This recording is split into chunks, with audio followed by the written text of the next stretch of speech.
প্রধান উপদেষ্টার কার্যালয়ের শাপলা হলে স্বাস্থ্য নিয়ে ৩৫ মন্ত্রণালয়ের মধ্যে সমঝোতা স্মারক সই অনুষ্ঠানের আয়োজন করা হয়। অনুষ্ঠানে প্রধান অতিথির বক্তব্যে অন্তর্বর্তীকালীন সরকারের প্রধান উপদেষ্টা ড. মোহাম্মদ ইউনূস বলেন, অসংক্রামক রোগের চিকিৎসা উন্নত হওয়া জরুরি, এজন্য নিয়ন্ত্রণ ব্যবস্থা গড়ে তোলা দরকার। তবে তা স্বাস্থ্য মন্ত্রণালয়ের একার পক্ষে সম্ভব নয়। সব মন্ত্রণালয়কে এ বিষয়ে সহযোগিতা করার আহ্বান জানান তিনি। স্বাস্থ্যসেবা বিভাগের একার পক্ষে এটা সম্ভব নয়, এটার একার কাজও নয়, সবাই মিলে এটাকে করতে হবে।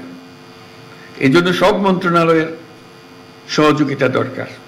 স্বাস্থ্য সম্পন্ন জীবনযাপনে যৌথ ঘোষণা বাস্তবায়নে সরকারের পাশাপাশি বেসরকারি উদ্যোগ জরুরি উল্লেখ করে স্বাস্থ্য সুরক্ষা বাস্তবায়নে সীমাবদ্ধতা ও চ্যালেঞ্জ মোকাবেলায় বরাদ্দ ও জনবল নিশ্চিতের তাগিদ দেন প্রধান উপদেষ্টা।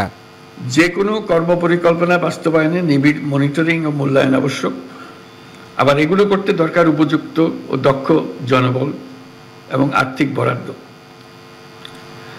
আমি এই দিকটা বিবেচনায় রাখতে সংশ্লিষ্ট সকলের দৃষ্টি আকর্ষণ করছি।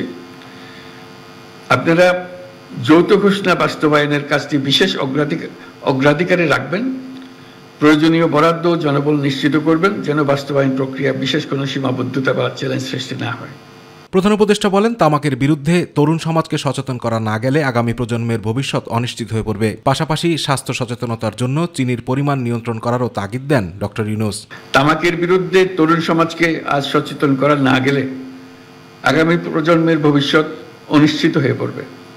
এর পাশাপাশি স্বাস্থ্য সচেতনতার জন্য চিনির পরিমাণ নিয়ন্ত্রণ জরুরি ভিত্তিতে মানুষকে সচেতন করতে হবে। আতিকুর রহমান তিতাস, মাই টিভি।